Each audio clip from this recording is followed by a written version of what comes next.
지난 3년 때로는 따뜻하게 그리고 때로는 날카롭게 지켜봐 주셨습니다. 모든 말씀엔 고향을 향한 우리 진심이 담겨 있었습니다. 감사드립니다. 세상은 전구를 발명한 날이 아니라 그 불이 실제로 켜진 순간부터 밝아졌습니다. 정책도 같습니다. 사실 뜻이 좋다고 다 빛나지는 않습니다. 현실을 밝혀줄 때 진짜 정책이 됩니다. 소음 없는 전동차를 도입한 도시들이 있습니다. 하지만 너무 조용해서 보행자 사고 위험이 커졌습니다. 세입자를 보호하겠다던 법도 있었습니다. 결과는 전세값 폭등, 패닉 바잉이었습니다. 현실을 놓친 좋은 명분은 결국 외면을 받습니다. 저는 그런 정치와 결별했습니다. 좋은 말보다 서있는 정책을 선택을 했습니다. 가장 아픈 곳부터 고쳤습니다.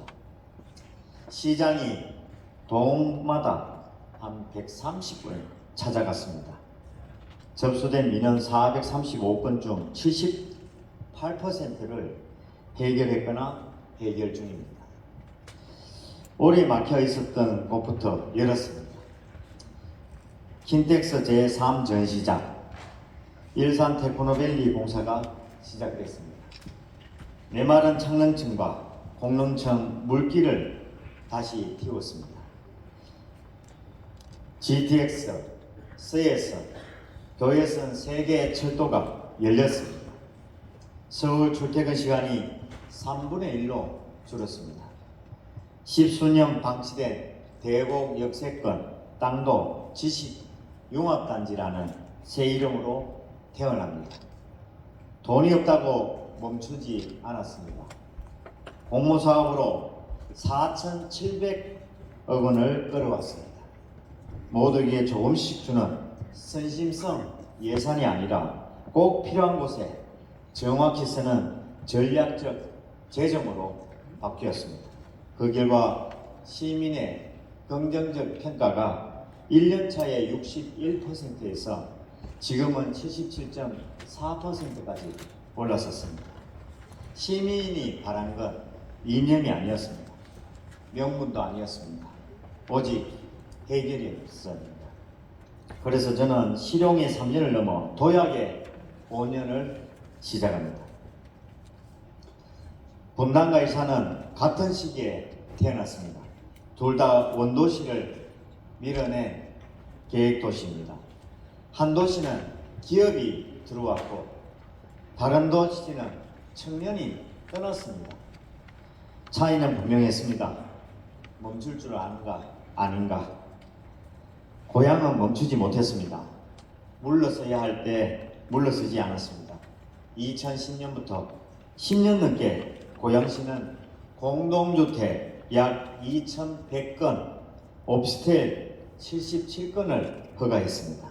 결과는 과밀, 정체, 신체였습니다. 민선 8기 이후 우리는 멈춰 세웠습니다. 무분별한 허가, 난개발을 단호하게 거부했습니다. 지금까지 공동주택은 35건, 오피스텔은 단 한 건에 그쳤습니다. 더 이상 집이 도시를 이끌어서는 아니 됩니다. 경제가 산업이 일자리가 도시를 이끌어야 합니다. 막을 건 막았습니다. 기초도 단단히 다졌습니다.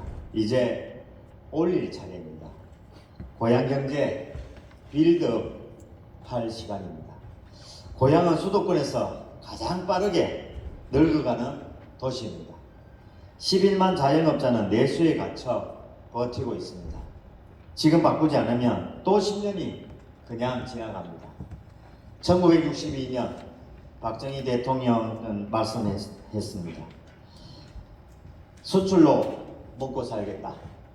세계 누구도 시도하지 않던 수출 5개년 계획 결단 하나로 밀어붙였습니다. 그 결단이 대한민국을 바꿨습니다. 고향도 결단해야 합니다. 적당히 사는 도시에 머물 것인가, 진짜 잘 사는 도시로 올라설 것인가. 지금부터 5년이 그 갈림길입니다. 떠나는 사람을 탓하지 않겠습니다. 고향으로 들어올 이유부터 만들겠습니다.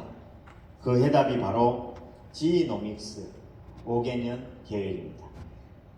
고향을 가르는 두 개의 선이 있습니다. 사모선과 경의선입니다. 그 사이에 주거가 밀집된 레드존이 있습니다. 남쪽은 블루존입니다. 한강을 따라 일산 테크노밸리부터 덕은까지 첨단 산업이 고향의 경제 심장입니다. 북부는 그린존입니다. 그린벨트와 군사지역, 외곽이라는 이유로 잊혀진 땅이었습니다.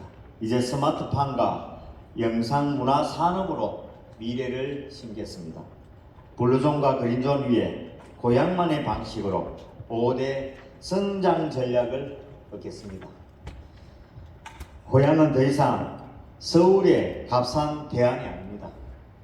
기업과 함께 크는 도시, 실패마저 반영받는 도시, 바로 점프노믹스 고향입니다. 고향은 기업이 지금이 아닌 다음을 품습니다.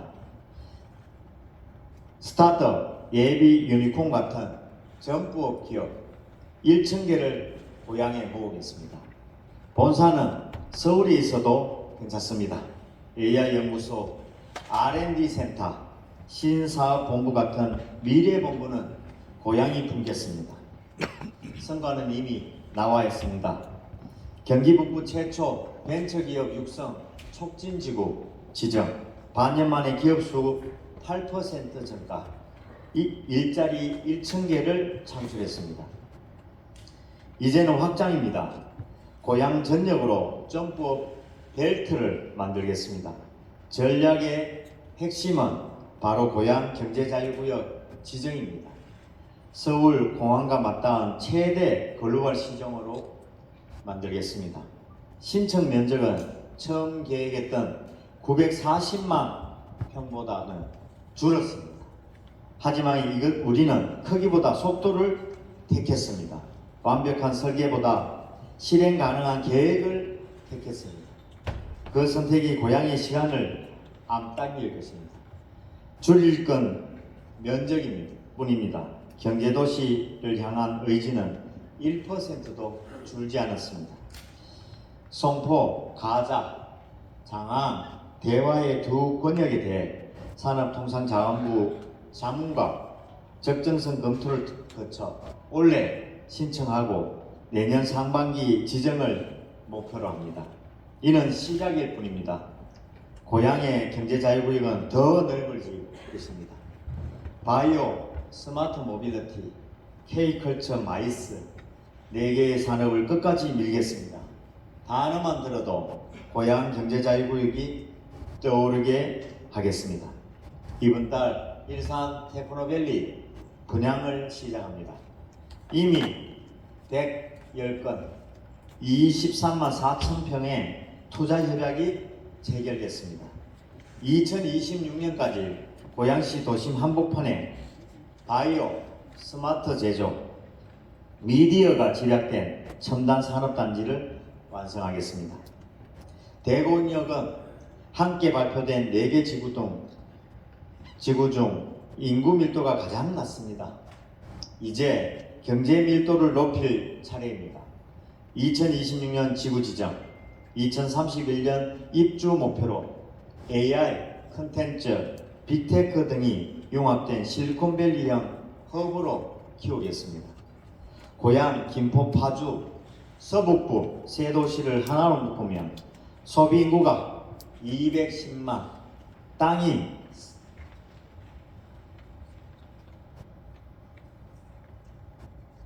3억 6천만 평, 서북부를 잇는 첨단 메가 클러스터를 만들겠습니다. 도시 전체를 인재를 키우는 열린 캠퍼스로 만들겠습니다. 고향은 이미 준비됐습니다.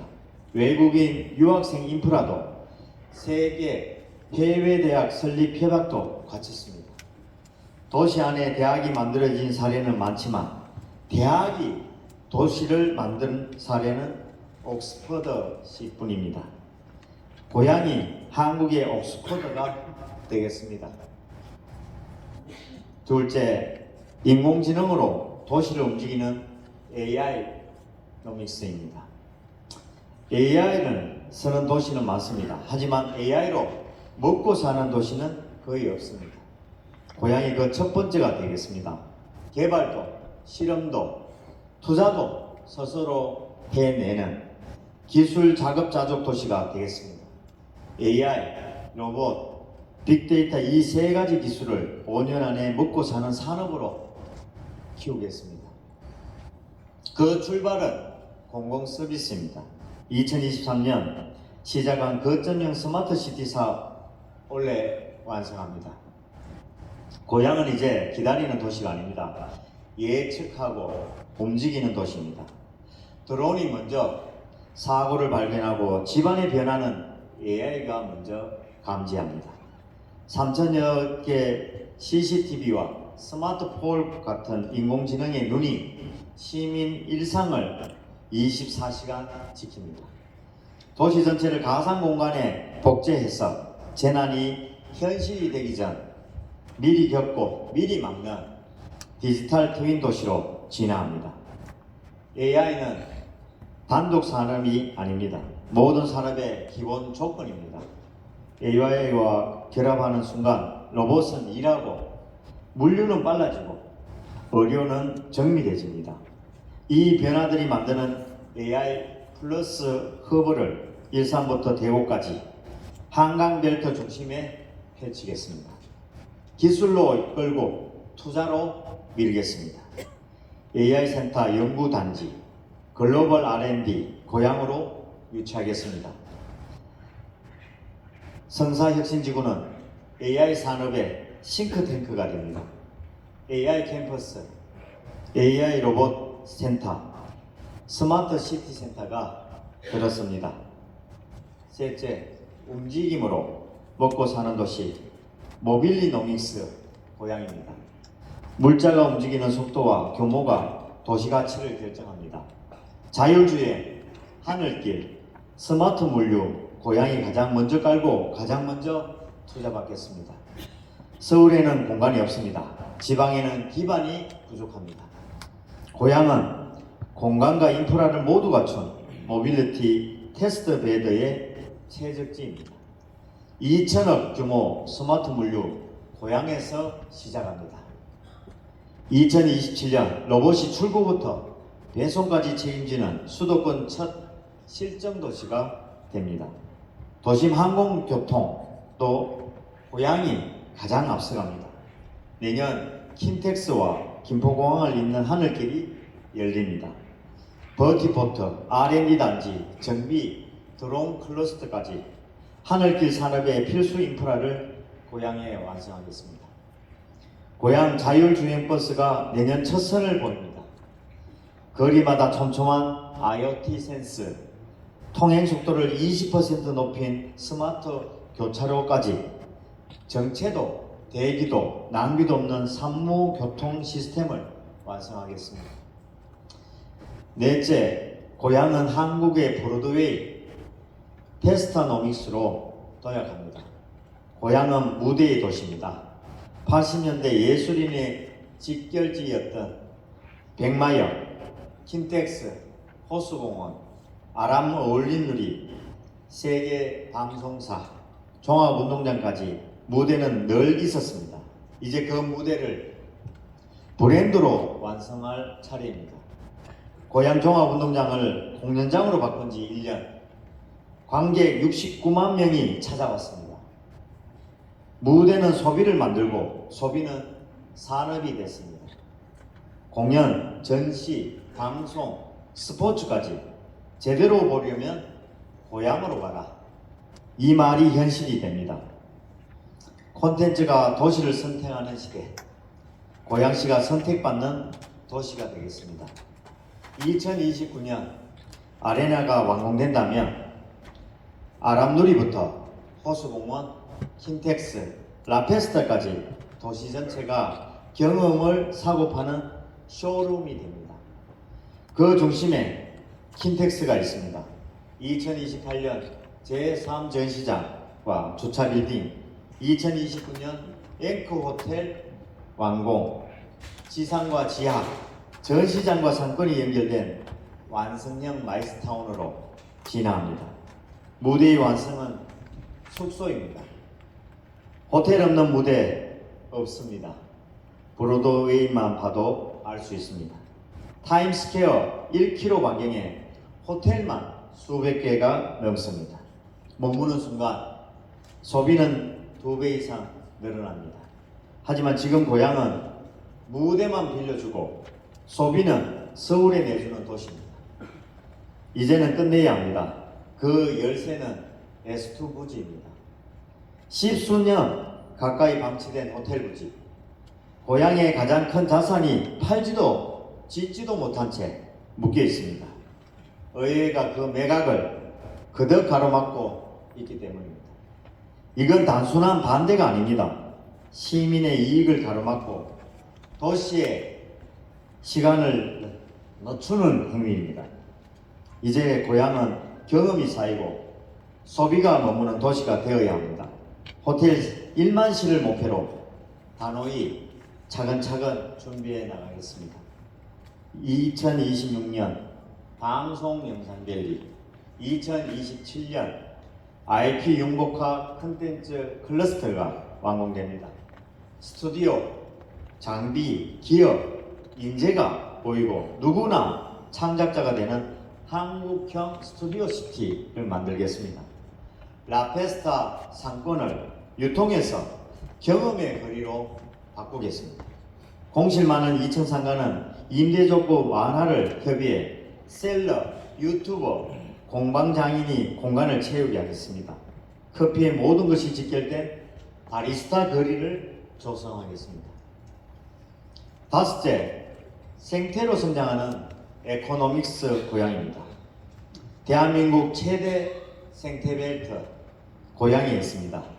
창릉천, 공릉천, 북한산, 한강하구와 장항습지를 잇는 도심 속 마지막 자연입니다.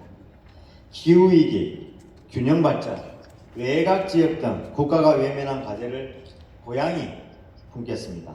2026년 공릉천, 2032년 창릉천이 정비를 마치고 돌아옵니다. 한강, 창릉천, 공릉천에 있는 블루 트라이앵글을 만들겠습니다. 도시숲, 가로정원, 포켓숲 등 100곳을 만드는 녹지 100 프로젝트를 시작하겠습니다. 고향은 이미 아름다움을 제도화한 도시입니다. 삼중 경관체계로 도시의 풍경을 지킵니다. 이제 더 나아가 어느 방향으로 가든 5분만 걸으면 특색 있는 고향 뷰가 펼쳐지게 하겠습니다. 고향은 농촌, 이제 기술로 농사를 짓겠습니다. 전국 최초 고향의 지하보도 스마트팜으로 햇빛 없는 공간에서도 실내 농사가 시작됩니다. 스마트 농업, 육성지구, 식물공장, 스마트팜 빌리지 등 미래형 농업지대 10년의 초석을 놓겠습니다. 에너지도 고향이 바꿉니다. 2027년 경기 북부 최초 수소 생산 기지를 세우고 JDS 지구는 분산에너지 특화지역으로 지정해 전력 걱정 없는 자립형 도시로 나아가겠습니다. 개발은 10년을 남기지만 생태는 100년을 지속합니다. 고향은 그 100년을 준비하는 도시가 되겠습니다. 시대는 빠르게 바뀌고 있습니다. 하지만 지금 고양시는 낮은 재정 자립도 때문에 과거의 일본 인프라조차 지키기 벅찬 상황입니다. 걷기 좋은 공원, 도시숲, 국내 최고의 호수, 넓은 계획도로 우리가 당연하게 누리는 이 모든 것은 그냥 생긴 것이 아닙니다. 새로 만드는 것뿐만 아니라 유지하고 개선하는 데만 매년 수백억 원이 들어갑니다. 이제는 체질을 바꿔야 합니다. 계획을 바꿔야 합니다. 이건 선택이 아니라 생존의 문제입니다. 에펠탑이 없는 파리는 평범했습니다. 교토는 수백 년을 설계를 했고 싱가포르는 전략 하나로 도시를 바꿨습니다. 지금 우리의 선택이 5년 뒤 고향을 바꾸고 50년 뒤 미래를 만듭니다. 왜 지금이냐 질문보다 지금이 아니면 언제 하겠느냐 하는 결단이 필요합니다. 아파트와 오피스텔만으로 채워지는 도시, 더 이상 시민은 원하지 않습니다. 이제 먼저 바꾸겠습니다. 결과로 시민께 보답하겠습니다. 지노믹스 단순한 계획이 아닙니다. 고향의 전환을 향한 5년의 약속입니다. 정하고 실행하고 증명하겠습니다. 감사합니다.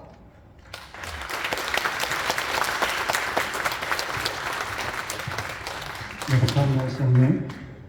이어서 언론인 여러분들의 질의응답 시간을 갖도록 하겠습니다. 4분에서 5분 정도의 질문을 받고 시장님께서 답을 드리도록 하겠습니다. 질문이 있으신 기자분들은 손을 드시고 들어주시면 제가 답을 드리도록 하겠습니다. 메트로의 안성기 본부장님. 네.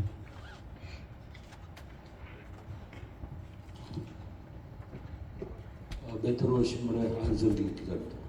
시장님께서 지난 3년 동안 시정을 이끌어 오시면서 가장 기억에 남는 변화나 가장 의미 있었다고 느끼신 성과가 있다면 말씀해 주시고요. 혹은 이건 정말 고향의 방향을 바꾼 전환점이 있었다고 생각하신 점이 있다면 함께 말씀해 주셔도 좋겠습니다. 이사입니다. 예, 그럼 다음 질문하실 분, 매경의 이상훈 기자님. 예. 매일경제 이상원입니다. 저는 이제 경제자유구역에 대해서 질문을 좀 드리려고 하는데요. 앞서 말씀하셨지만 당초 계획보다 면적이 좀 줄었는데 그래도 문제없이 올해 안에 지정 신청이 가능한지, 혹시 또 뭐 절차상이나 그 외부 여건에서 어려운 점은 없는지 궁금합니다. 예, 다음 저 뒤쪽으로 좀 보겠습니다. 분들이 손을 잘. 김영훈 기자님.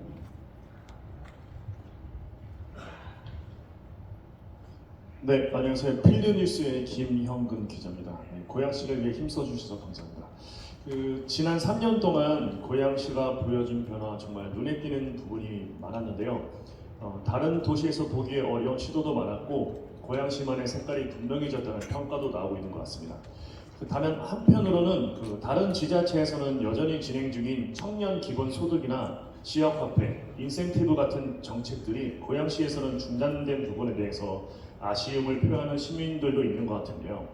혹시 그런 결정이 내려진 배경이나 고양시만의 판단 기준이 있던 건지 시장님의 설명을 듣고 싶습니다.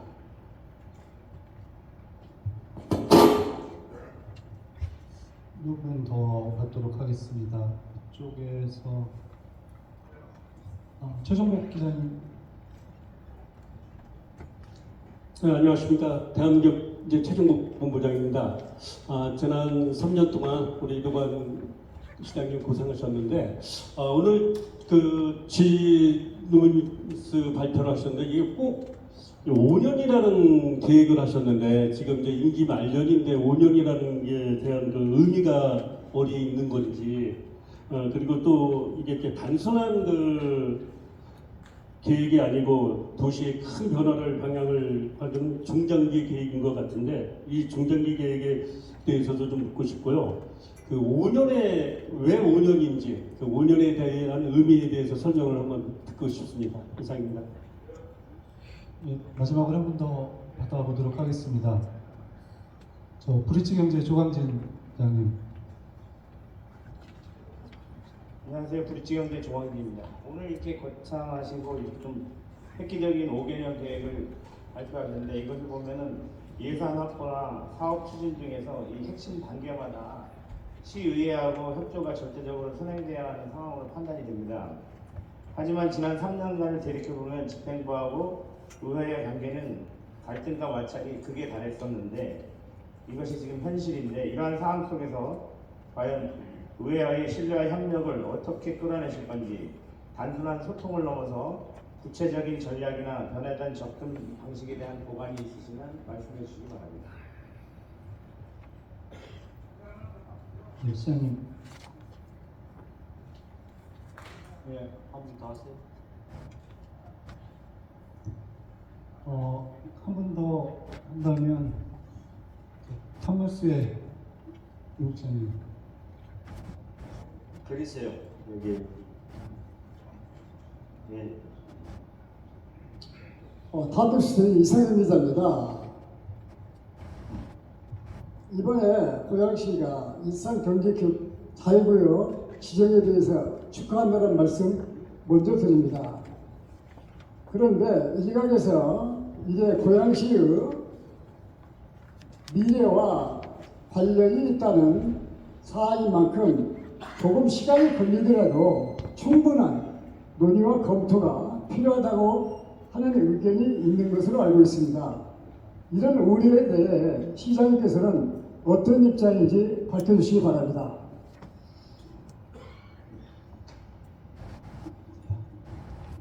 네, 끝으로 한번 마지막. 저기 미리 약속이 안 되면 질문하기가 힘든가 봐요. 전 뉴스백의 김동초 기자라고 합니다. 시장님 민선 8기 3년 동안 정말 고생 많으셨습니다. 변화도 좀 있는 것 같고요. 시장님 말씀 중에 이제는 집이 아니라 산업이 도시를 이끌어야 합니다라는 말이 공감이 갑니다. 아파트를 떼겨줘서 돈 벌 그 시대는 지났으니까요. AI나 바이오가 대세입니다. 근데 이러한 광대한 정책을 펼치기 위해서는 완성시키고 중앙정부와 경기도와 협조 관계가 어느 정도이시고 또 이 계획을 정말 마무리 짓고 고향 시민에게 그런 혜택을 안겨주고 자부심을 갖기 위해서는 시간이 너무 짧습니다. 최소한 연임에 도전할 의향이 있으신지요? 그걸 여쭙겠습니다. 예, 먼저 처음 질문했던 부분처럼 말씀을 좀 드리겠습니다. 아까 말씀해 주신 것처럼 우리 3년간의 성과 말씀해 주신 것처럼 제가 처음 취임할 때부터 말씀을 드린 것처럼 시민만 바라보고 일하겠다. 그리고 고향 시민 행복 시대, 고향의 성공 시대 이루어내겠다 말씀을 드렸습니다. 고향도 사실은 부자 도시 될 수 있습니다. 그렇게 나가는 것이 우리 또 시민들이 원하는 방향이기도 하고 그런 차원에서의 가능성을 현실로 보여준 시간이 아니었나 하는 생각도 듭니다. 사실 우리 고양시에는 가장 부족한 것이 기업하고 또 한편으로 보면 투자 자본입니다. 일할 곳이나 투자할 땅, 돈이 도는 구조가 사실은 절실했지만은 그 누구도 그동안 엄두를 못 냈습니다. 다 아시는 것처럼 고양시에는 기업 들어오는 요건이 엄청 까다롭습니다. 여기는 기업을 하지 말라고 얘기하는 정도의 규제로 묶여져 있었습니다. 근데 그것을 푸는 것이 사실은 그 환경을 전환시키는 최고의 과제이기도 했습니다. 그 첫 번째 변화의 땅을 만들어내는 것이 바로 경제자유구역 지정입니다. 오늘 이 답변 말고도 또 말씀을 드리겠습니다만 이 경제자유구역 후보지 선정이 됐잖아요. 그때 될 때만 하더라도 940만 평 이렇게 하는 걸로 되어 있었는데 그 과정들이 아주 정말 지난한 과정들이었습니다.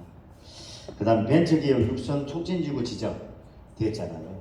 사실 아무도 지금까지 고양시를 벤처기업 육성 촉진지구로 지정할 생각 못했습니다. 지정되면 어떻게 바뀝니까? 기업이 들어올 때 취득세 50% 감면합니다. 재산세 50% 감면해 줍니다. 이런 조건들을 지금은 기업이 들어오면 3배를 더 중과합니다. 이런 문화가 우리 고양시에 형성되어 있었다는 거죠. 그리고 경기 북부 최초로 또 이렇게 지정이 됐다는 것 자체가 엄청난 일이라고 생각이 들고, 이 벤처기업 육성 촉진지구는 무려 37만 8천 평에 해당합니다. 그리고 이런 중첩 규제로 인해서 비판만 받아왔는데, 이것을 새롭게 혜택을 받는 용지, 혜택을 받는 존으로 바꿨다는 겁니다. 그뿐만 아니라 뭐 교육발전 특구라든가 창릉천 통합하천 사업이라든가 스마트 시티 사업이라든가 이런 것들이 계속 진행이 되고 있습니다. 그리고 두 번째는 좀 새로운 변화를 만들어 본 부분입니다. 사실 이거는 이런 지방자치단체, 우리 행정기관이라는 데서 잘 생각을 못하는 부분이죠. 전국에 우리나라에 월드컵 경기장을 지으면서 수천억이 듭니다만, 그 수천억이 든 월드컵 경기장 활용을 하고 있다는 데를 알고 계십니까? 아마 상암 운동장 말고는 제대로 활용하는 데가 별로 없을 겁니다.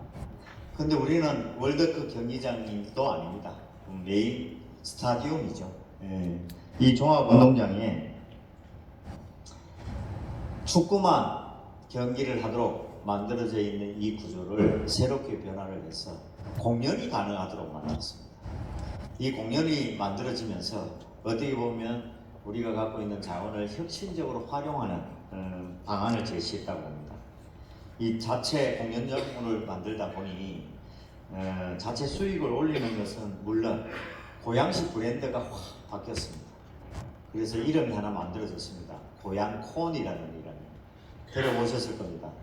콜드플레이, 지드래곤, 블랙핑크, 카네 웨스트, 세븐틴, 이것뿐만 아니라 앞으로 우리가 또 준비하고 있는 오아시스, 뭐 트래비스 스캇, 이런 어떤 아티스트들이 우리 고양시에서 다 공연하고, 앞으로 BTS 지인과 그 제이홉은 공연을 했죠. BTS가 내년에 오도록 만들려고 합니다. 공연할 수 있도록. 이런 분위기 속에 그동안 사실 번거롭고 관리에만 치중되어 왔던 우리의 그 공간을 새롭게 변화를 시켰다고 생각합니다. 사실 이런 시도 자체가 그냥 어디에도 찾아보기가 아마 힘들 겁니다. 이것으로 인해서 우리가 또 잘 활용했는 것에 대한 상도 수상을 한 바가 있습니다. 두 번째, 우리 그 아까 경제자유구역 말씀을 해주셨기 때문에 경제자유구역에 아마 지정 가능 여부에 대한 부분을 얘기하시는 것 같은데 어려움이 많습니다. 경제자유구역만큼 아마 힘든 부분이 없다고 생각합니다. 아까 마지막 가까이에서도 질문해 주신 이 충분한 시간과 논의의 어떤 부분도 필요하지 않느냐, 그 같이 제가 말씀을 드리겠습니다. 이게 뭐냐 하면 우리 고양 경제자유구역은 신청을 한 시기가 2022년 2개월, 3개월 작업을 해서 신청을 해서 2개월 만에 후보지로 선정이 됩니다. 그게 11월 달입니다. 이게 제가 7월 1일 날 취임을 했으니까 그 첫날부터 정말 정신없이 그에 대한 내용을 준비를 해서 11월 달에 후보지로 선정이 됩니다. 대단하지 않습니까?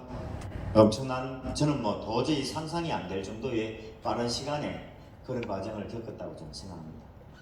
그렇게 해서 경기도하고 이 실시 계획에 가까운 구체적인 계획안을 1년간 준비를 해왔습니다.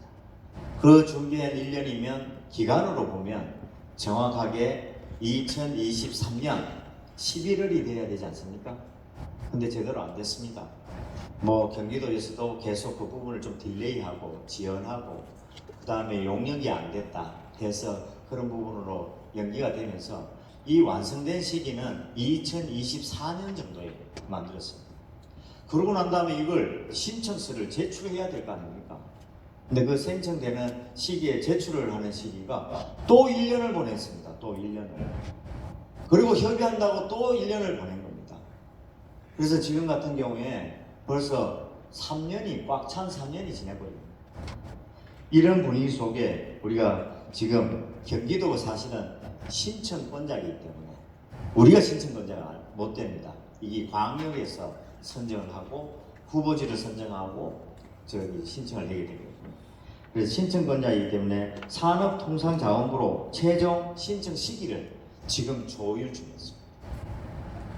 근데 그 과정에 경기도와 계속 조율을 하고 있고 이 내용 속에 아까 940만 평 처음 결정이 됐는데 그 부분을 계획하면서 그 다음에 이렇게 조율하면서 끊임없이 변화를 시켰습니다.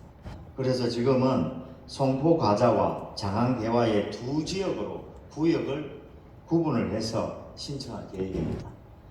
면적도 530만 평으로 줄어들었습니다. 신청이 들어가면 산자부에 포함한 관계부처 협의 절차가 시작되고 내년 상반기 안에 최종 지정을 받는 것으로 생각합니다. 아까 올해 말 했으면 좋겠다. 예, 저는 그러고 싶습니다. 그거 결정을 우리가 할 수 있다면 그렇게 할 생각입니다. 근데 우리가 못합니다. 이것은 우리가 산업자원부에 거기서 최종 결정을 내려서 발표하기로 되어 있기 때문에 심사 모든 평가 다 산업자원부에서 하도록 되어 있습니다. 그래서 우리 일반적인 택지나 도시개발과는 또 다른 성격을 갖고 있습니다. 지정 전에 개발 계획부터 먼저 수립해야 하고 무엇보다 규모가 크기 때문에 정밀한 전략 설계도 필수입니다. 그래서 시가 정말 조바심을 갖고 아니면 빨리 해야 된다는 그 생각으로 지금까지 밀어붙였지만은 그걸 밀어붙인 거의 내용이 사실은 아까 말씀드린 것처럼 여러 가지 변수에 의해서 이 계속 신청도 우리가 직접 못하다 보니 그런 과정들을 겪게 될 수밖에 없는 상황이었습니다. 충분한 시간과 검토를 거쳐서 진짜 성공하는 모델을 만들어 보겠다 하는 과정을 겪습니다. 아까 말씀처럼 시간이 더 필요하지 않느냐? 사실 시간 더 필요한 건 아닙니다. 3년을 보냈는데 더 이상 어떻게 더 시간을 가지고 고민하겠습니까? 예.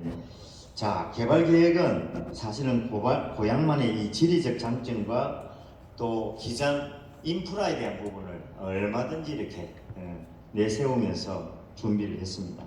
바이오 정밀 의료나 스마트 모빌리티, K컬처, 마이스, AI 로봇 같은 이거 현실적이면서 지속 가능한 전략 산업 중심으로 계획을 짰습니다.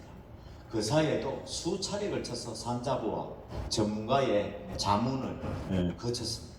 지금 산자부의 그 자문을 지금 3번째 지금 받는 것으로 또 되어 있습니다. 이런 법정 절차와 함께 진행되고 환경이나 교통, 재해, 영향평가를 동시에 또 추진을 했습니다. 그리고 전문가와 기관과 꾸준히 협의를 통해서 이 계획의 완성도를 점점점 높여가고 계획의 완성도만큼 지정의 완성도를 높여가고 있습니다. 그리고 지금 사실 그 준비를 위해서 평가에 여러 가지 항목들이 있습니다만 그 중에 입주 수요가 확보되었느냐 그 얘기가 많이 나옵니다. 그 입주 수요 제가 해외를 왜 그렇게 열심히 비즈니스 하면서 다니겠습니까? 이런 일을 해내기 위해서 거기에 기업도 만나고 거기 기관도 만나서 우리 고양시에 올 수 있도록 해야 되지 않습니까? 가만히 앉아 있으면 누가 일부러 오겠습니까? 여기가 지정도 안 돼 있는데 결정도 안 돼 있는데 어느 누가 여기 관심을 가지겠습니까? 그런 여건에 대한 부분들을 제가 열심히 뛰어다니면서 그동안 했던 MOU를 봤더니 78건이고요. 투자 의향서가 96건까지 총 174건의 기업 입주 수요도 확보하고 외국 교육기관도 7곳의 유치 수요도 확보하고 있습니다. 고양시가 얼마나 또 선제적이고 또 꼼꼼하게 준비해 왔는지를 보여주는 겁니다. 이 내용은 사실 다른 어떤 경제자유구역 신청하는 도시에서는 상상이 안 되는 내용입니다. 이런 고민 안 합니다.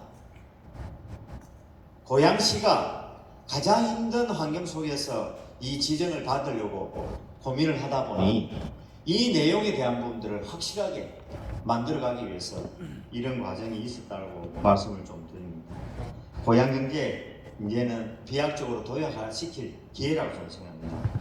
그리고 보다 또 성숙한 또 숙성과 인내가 필요한 고난 난이도의 전략 산업이기도 하고 앞으로 우리 시민과 또 많은 분들의 응원과 관심 필요하다고 생각합니다. 사실은 아까 지정 시기 얘기했었는데 상반기 그냥 내년 상반기에 하는 것을 또 하나의 목표이기도 하지만 또 어떤 면은 더 빠르게 하고자 노력을 지금 하고 있습니다. 그것이 결정이 되면 고양시는 새로운 전환, 새로운 분야의 방향이 완전히 바뀐다고 생각하시도 무방합니다. 그 다음에 말씀해 주신 우리 청년 기본소득 지역화폐 요즘 말이 많죠? 그죠? 그냥 받는 입장에서는 야 이거 왜 안 주냐 이렇게 얘기하시죠. 만약에 거꾸로 우리 지역화폐 먼저 얘기 드릴까요? 지역화폐 우리 시가 부담을 얼마나 하는지 아세요? 시가 도에서 하는 지역화폐는 40%는 도가 주고 우리가 60%를 지원합니다. 그 세금은 다 우리 시세입니다. 우리 시민들이 낸 세금으로 나눠줘야 됩니다. 그걸 옛날에는 180억까지 나눠준 걸로 나와 있습니다. 저 들어와서 그렇게 못합니다. 우리 예산 그렇게 없습니다. 만약에 100억이라는 돈을 우리 여기에 시민들한테 지역화폐를 만약에 시행을 하면 100억은 우리 그 주민세 아마 세대당으로 되기 때문에 25,000원씩 더 올려야 됩니다. 25,000원 주민세 더 내고 이 지역화폐 하자고 하면 하시겠어요? 이 분위기를 정확히 인식을 좀 해야 됩니다. 저는 귀한 우리의 세금을 시민이 낸 세금을 귀하게 사용을 해야 되는 거 아닙니까? 더 효율적인 그 집행을 해야 되는 거 아닙니까? 그래서 이 부분에 대해서는 줄였습니다. 누가 얘기하는데 안 하고 있다고 얘기하는데 안 한 거 아닙니다. 지역화폐 국가가 하는 거는 했습니다. 그건 국가가 어떻게 하느냐면 7%의 할인을 적용하는 것을 국가 2% 지원하고요. 도가 2% 지원, 고양시가 3%를 지원합니다. 그래서 고양시가 국가 거는 시행을 하고 있습니다. 근데 시행을 안 한다는 저런 어떻게 보면 그것도 거의 사실입니다. 그리고 청년 기본소득, 이 청년 기본소득은 작년부터 우리가 못 받는다 했습니다. 이 청년 기본소득도 전부 다 우리 시의 예산이 포함되어 있습니다. 그래서 100만 원 주는 거 효율을 따져봤더니 청년 기본소득이 투입이 됐는데 70% 이상이 일상 소비에서 이용을 합니다. 취업이라든가 자기개발 목적 사용은 3% 미만입니다. 그래서 이걸 바꿨습니다. 고양시는 우리 도에서 주는 거 그거보다도 우리 자체적으로 원래 하고 있었던 거 그걸 제대로 우리 취업을 하고 우리 청년들이 정말 새로운 일을 추진하는데 필요로 하는 그 지원금으로 모든 부분을 바꿨습니다. 취업 준비하는 그 우리 청년들한테는 마음껏 이렇게 활용을 할 수 있도록 만들었습니다. 우리가 사실은 이런 내용 자체가 다른 어떤 분야보다도 예산이 풍부하면 우리는 할 수도 있다고 저는 봅니다. 우리 예산 얼마인지 아시죠? 32%에 해당되는 재정 자립도입니다. 늘 적자 예산을 고민을 해야 되는 것이 우리 고양시의 현실입니다. 지금까지 그렇게 고민해서 제가 있는 동안 정말 적자 예산을 최소화하려고 제가 알기로는 한 200~300억 정도 지금 적자 예산을 편성해 왔는 걸로 알고 있습니다. 어쨌든 그런 부분을 통해서 사실은 우리 이번에 새로 나온 민생 회복 소비 쿠폰이라고 들어보셨죠? 이재명 대통령께서 25만 원 지원하는 거. 이것이 우리 고양시에 하나도 부담이 안 된다면 저는 그냥 받아서 해야 된다고 봅니다. 우리 시민들을 위하고 국가에서 지원하는 겁니다. 그런데 그 지원의 10%는 고양시가 부담을 해야 됩니다. 수백억입니다. 고민 필요하지 않습니까? 저는 고민이 필요하다고 봅니다. 우리가 보통 예산을 그렇게 정말 무분별하게 포퓰리즘 예산을 활용하는 건 바람직하지 않다고 저는 봅니다. 최근 국비 예산이 우리 고양페이가 확정이 됐습니다. 이 지역화폐는 2차 추경을 통해서 국가가 하는 부분은 시행을 할 예정입니다. 사실 단순한 예산 절감이 아니라 예산을 더 나은 방향으로 전환하는 겁니다.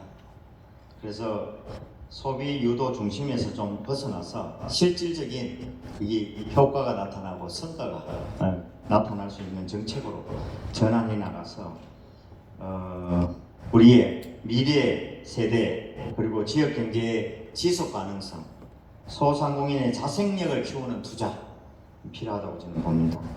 우리 청년들한테는 사실 미래 패키지, 우리 청년 일자리 사업이나 창업 지원이라든가 기업 채용 연계, 공공기관 연수 등 우리 청년의 자립과 성장을 뒷받침하는 실질적인 프로그램 중심으로 운영을 하고 있습니다. 당장의 현금보다는 지속적인 기획, 그것이 고양시가 시민께 드리고 싶은 이 진짜 지원입니다.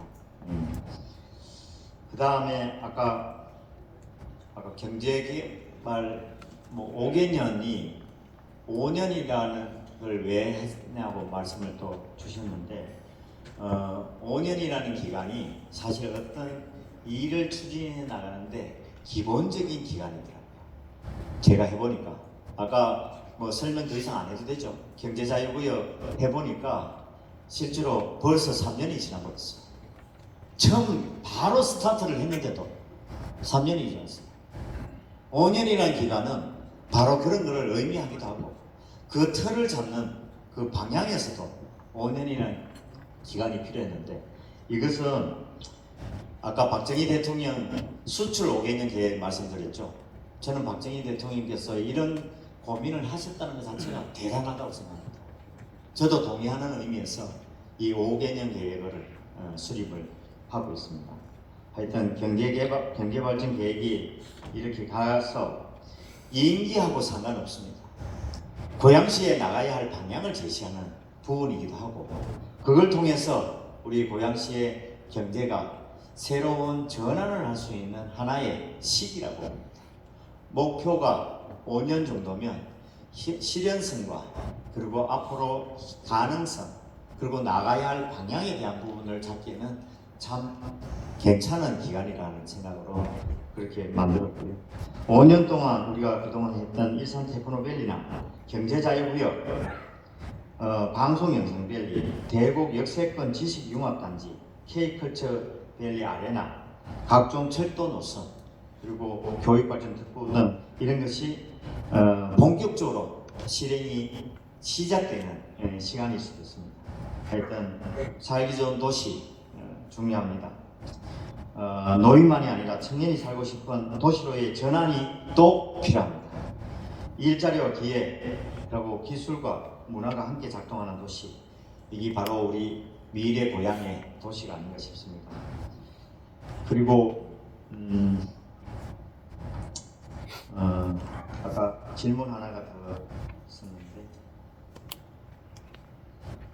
예산 확보를 하려면 시의회의 동의와 그리고 또 3년간 이렇게 마찰이 계속 됐다고 얘기하시면서 이걸 어떻게 회복할 거냐, 이걸 하려면 회복이 돼야 될 텐데 좋은 말씀입니다. 사실 뭐 그렇게 갈등의 얘기는 아닌 것 같아요. 제가 지금까지 해보니까 우리가 보통 서로 협의하고 서로 많이 이렇게 논의해가지고 정리가 되면 모든 것이 다 잘 된다. 그렇게도 장담할 수 없는 부분이더라고요. 지금 같은 경우에는 그동안 갈등이라고 얘기한 거는 우리 예산 다 잘랐잖아요. 그리고 우리가 하는 거기는 집행부가 하고자 하는 일들을 예산으로 다 자르고 조례로 다 자르고 그 다음에 심의로 다 잘랐습니다.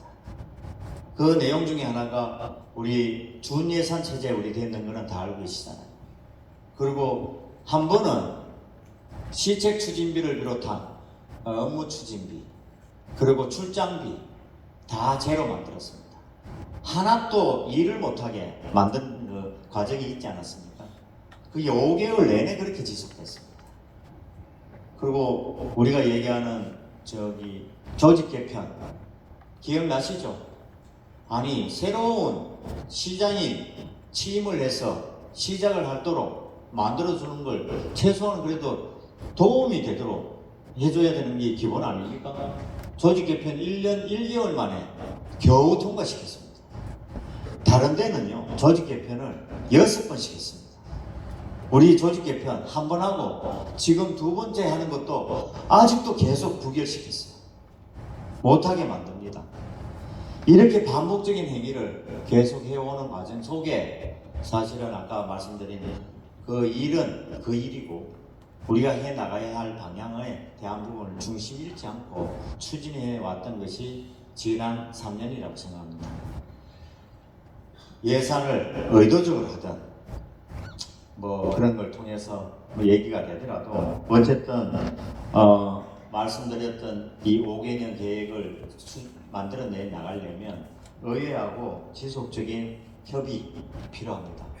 그리고 협조를 구할 겁니다.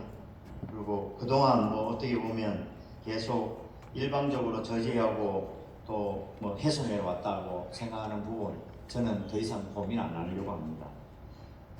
이제는 의회하고 충분한 논의 과정도 만들어가고 그리고 협조를 해 나가는 방향으로 준비는 해야 된다고 생각합니다. 지금 우리가 논의하고 있는 것은 사실은 누가 이기느냐의 문제가 아닙니다.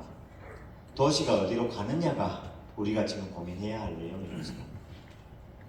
정치도 어떻게 보면 생산적인 역할을 할 수 있고 시민을 위한 정치를 하도록 저도 노력하겠습니다.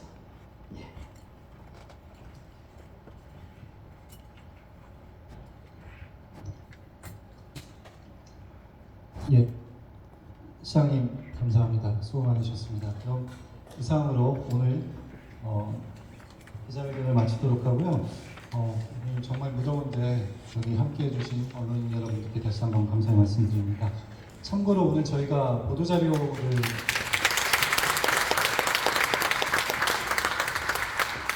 배포해 드렸는데요. 보도자료 외에 저희가 별첨 자료로 저희 민선 8기 그 주요 성과를 같이 배포해 드렸습니다.